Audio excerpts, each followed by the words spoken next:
Ladies and gentlemen, please welcome Veronica Vanterpool.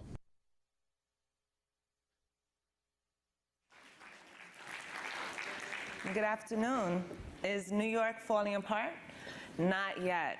But until we start making some smart funding decisions about our transportation network, we will soon find ourselves on a transportation precipice.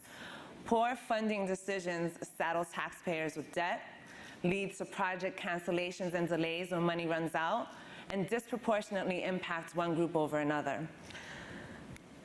Funding transportation smartly means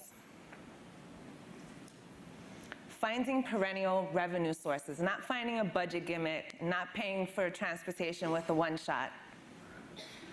Making sure that dedicated transit funds are going to their intended purposes and are not used for something other than what they've been dedicated for, and that those funds are preserved. In the tri-state region, over the past 4 years alone, nearly $2 billion have been used for transportation dollars for non-intended transportation uses. Finding a variety of sources to help pay for our funding, our transportation funding network. Those sources should be local, state, federal partners, the business community, users of the system, and beneficiaries. Funding transportation should be progressive, not regressive policy. Fare increases, for example, have a disproportionate impact on those who are low income. In New York City, transit riders pay 58% of the operating costs of our system. Funding transportation smartly means finding a sustainable revenue source. It means not relying too heavily on debt. No state should be in the position that New Jersey is, where 100% of its transportation revenue goes toward debt service. So here are some smart ways to fund transit and transportation more broadly. Tolls. Tolls are an obvious source of revenue to pay for repair and maintenance of our bridge and our roads. But what people don't realize is that using toll money for transit is a benefit to drivers as well. Having an adequate, functioning, well-used transit system keeps vehicles off the road, and that actually means less traffic. Two potential scenarios to explore. One would be using toll revenue on the new Tappan Zee Bridge to help fund a new bus system that is going to be launched in 2018. Right now, that bus system has no recurrent nor dedicated source of funding. Another potential proposal is this Move New York plan, which would set toll rates in New York City based on the availability of transit alternatives, such as on the non-tolled Manhattan Bridge. Taxes. Taxes help raise revenue from a variety of different beneficiaries. The business community, visitors, residents, property owners. Taxes can be permanent or they can sunset after a period of time. Taxes should be dedicated. And in the case of the Blue Links line in North Carolina, the residents there voted for a one-half sales tax that would sunset to help pay for this new light rail transit system. Since 2012, 12 states have approved transportation funding plans, and 98% of those elected officials that were engaged in those campaigns were reelected. It's not always a political hot button.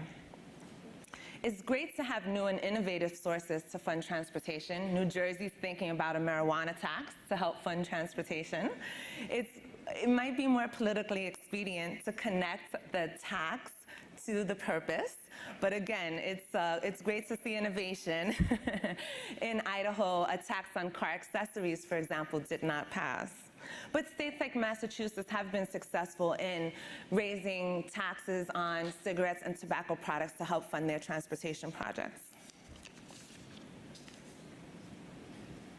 The federal government offers zero and low-cost loans and also grant programs that have helped get transit systems built, both rail and buses, have also helped convert underutilized roadways into boulevards, and have helped finance bridge and road projects.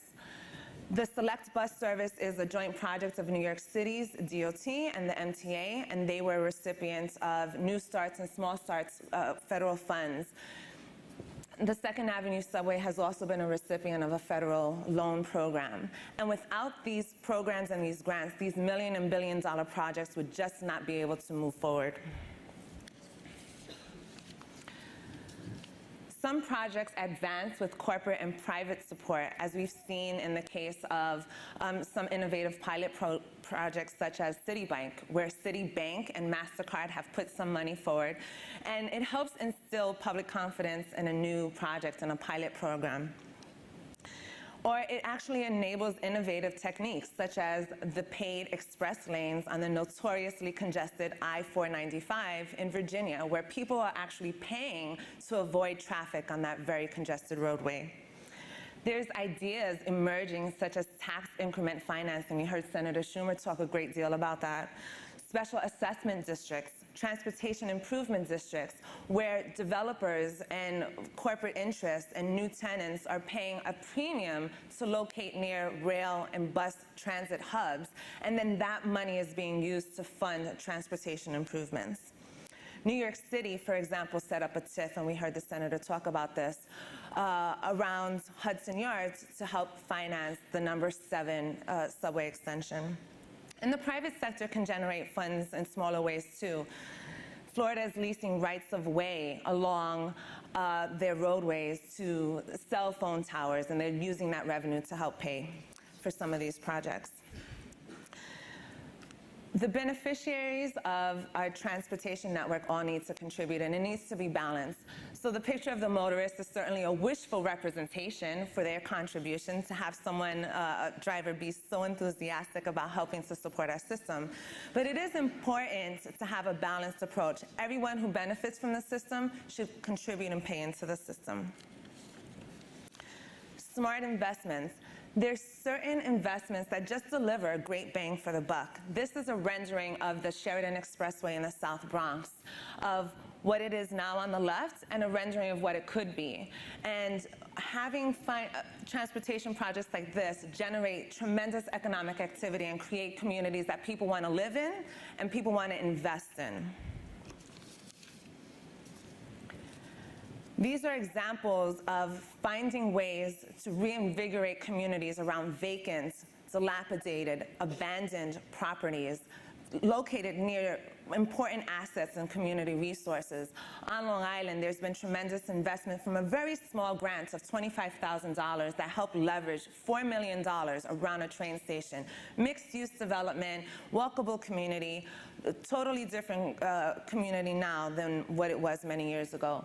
And Concrete Park in the South Bronx, New York City invested $11 million, and that was just, most of that actually was to remediate contaminated soil, but invested a small amount of money to transform this community. This parcel of parkland, of land, was actually abandoned and underutilized, and now it's an opportunity and a resource for the community that actually connects them to the Bronx River. So we have the toolkit, the knowledge, and the experience to ensure that New York won't fall apart. We just need to make sure that we're working and moving on these ideas together. Thank you.